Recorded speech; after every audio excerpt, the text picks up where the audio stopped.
Types of weathering.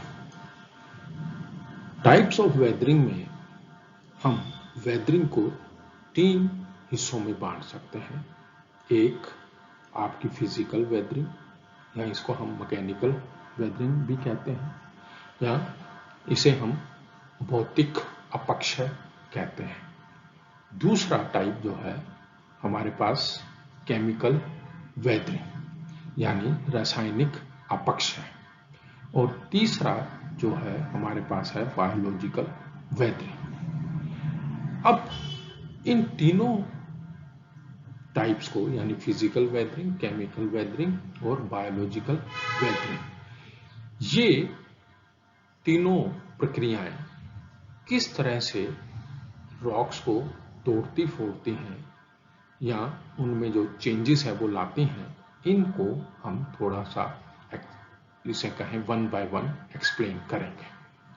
Physical weathering में अगर बात की जाए तो सबसे पहले उसके अंदर हम ब्लॉक डिसइंटीग्रेशन की बात करेंगे कि कैसे जो है रॉक्स टूटते हैं। फिर एक्सफोलिएशन की प्रक्रिया है, और तीसरी उसमें प्रेशर रिलीज, और चौथी प्रक्रिया है फ्रॉस्ट वेदरिंग।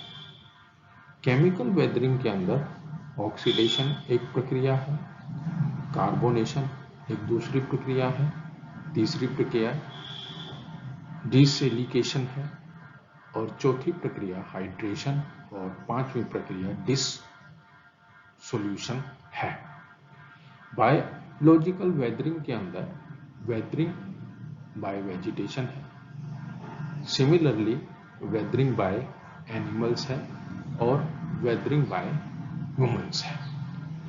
अब हम बात करते हैं ब्लॉक डिसइंटीग्रेशन की। मैं नेक्स्ट स्लाइड में आपको डायग्राम के जरिए ब्लॉक डिसइंटीग्रेशन को डिफाइन करने की कोशिश करूंगा।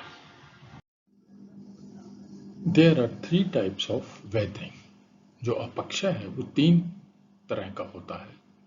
पहला है फिजिकल और मैकेनिकल वेदरिंग, दूसरा है केमिकल वेदरिंग, और तीसरा है बायोलॉजिकल वेदरिंग। फिजिकल वेदरिंग या इसको हम भौतिक अपक्षय भी कहते हैं, इसमें जो रॉक्स हैं वो कैसे टूटते हैं इस डायग्राम के जरिए आप देख सकते हो। केमिकल वेदरिंग या रासायनिक अपक्षय में जो रॉक्स हैं वो इस तरह से आपको टूटती हुई नजर आएंगे। और तीसरी तरह का जो बायोलॉजिकल वेदरिंग है, जिसे जैविक अपक्षय कहते हैं, उसमें आपको रॉक्स जो है इस तरह से टूटती हुई नजर आएंगी। नेक्स्ट स्लाइड में हम इनको डिटेल में पढ़ते हैं।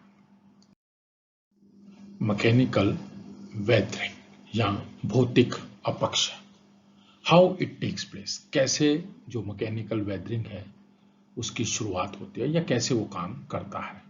उसके अंदर प्रोसेस जो इन्वॉल्व रहते हैं, पहला प्रोसेस जिसकी वजह से रॉक्स टूटती हैं फूटती हैं वो है हीटिंग एंड कूलिंग। ये हीटिंग एंड कूलिंग का जो प्रोसेस है बेसिकली डेजर्ट और सेमी एरिड रीजन्स यानी आपके रेगिस्तान या अर्ध शुष्क इलाकों में हमें देखने को मिलता है। ये कैसे काम करता है?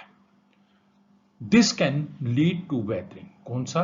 Heating and cooling. Excessive heating and cooling which causes the expansion and contraction of rocks. We know different minerals expand and contracts at different temperature. In hot deserts, day temperatures are very high while nights are very cold. This diurnal range of temperature causes successive expansion and contraction of the rocks, which tend to enlarge the joints.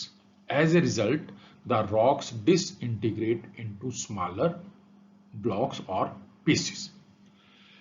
क्या इस process में जो चीजें हैं वो involve होती हैं, वो चीजें हैं, हम ये जानते हैं कि जो रॉक्स हैं उनमें डिफरेंट मिनरल्स यानी अलग अलग खनिजों से मिलकर जो है हमारी रॉक्स बनी रहती हैं। जब दिन में सूरज की गर्मी पड़ती है तो जो रॉक्स के अंदर खनिज होते हैं वो जिसे कहें गर्म होने शुरू होते हैं और गर्म कर वो फैलते हैं। रात को जब ठंडा हो जाता है या टेम्परेचर कम हो जाता है तो यही जो खनिज हैं वो ठंडे होकर सिकुड़ते हैं।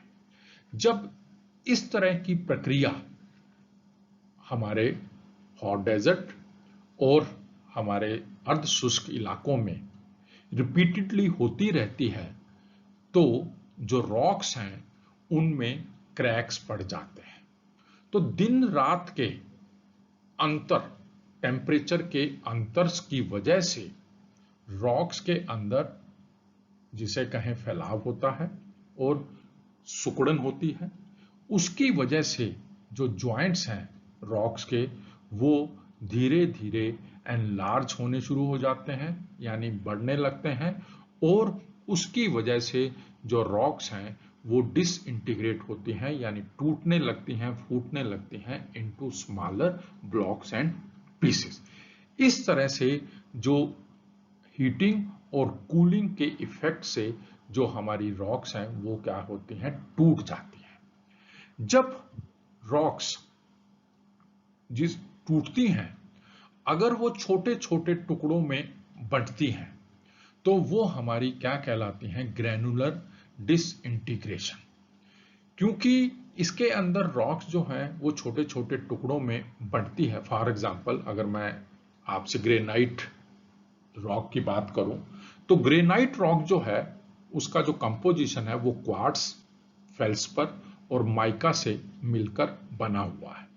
और जब ग्रेनाइट की रॉक टूटती है तो ग्रेनाइट की रॉक इन 3 कणों में या टुकड़ों में बंट जाती है।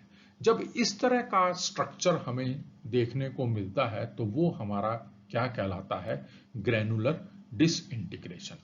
ग्रैनुलर डिसइंटीग्रेशन का जो डायग्राम है या जो एग्जांपल है वो ये है, जिसमें आप देख सकते हो एक कुछ रॉक्स के टुकड़े हैं और उसके आसपास जो है ये छोटे छोटे टुकड़े जो हैं बिखरे हुए हैं।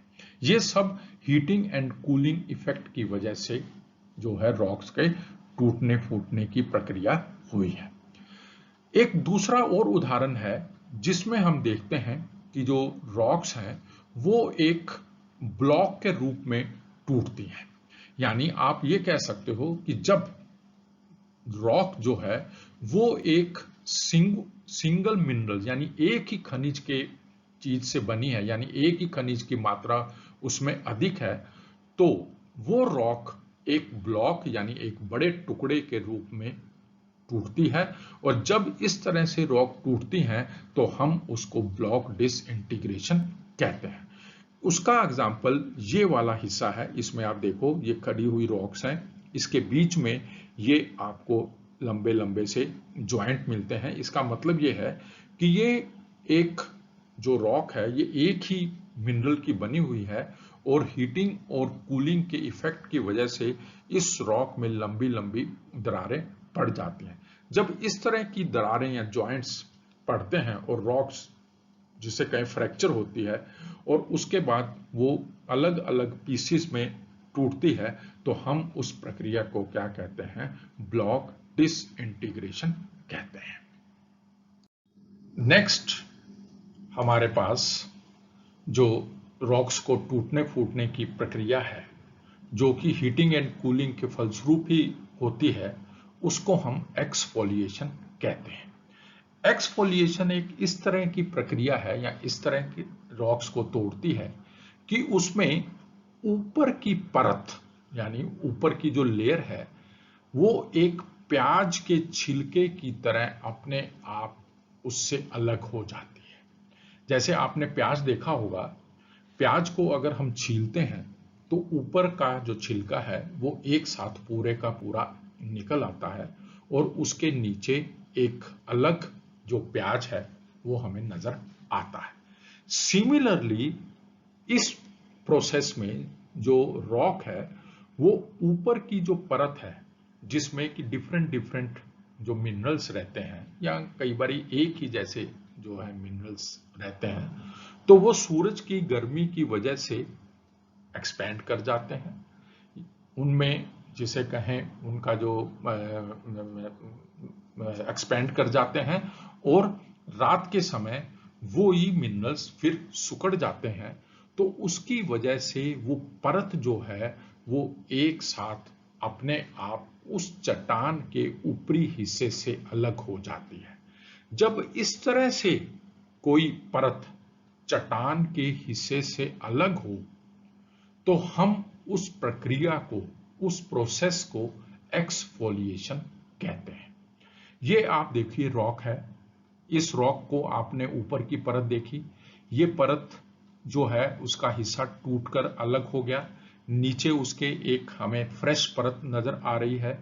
ये प्रक्रिया रिपीटेडली जब इस तरह से होती रहेगी तो ये परत ऊपर की टूट जाएगी, फिर ये नीचे की परत हमें नजर आएगी। ऐसे करके जब परत दर परत कोई चट्टान टूटती है तो हम उसको एक्सफोलिएशन की प्रक्रिया कहते हैं।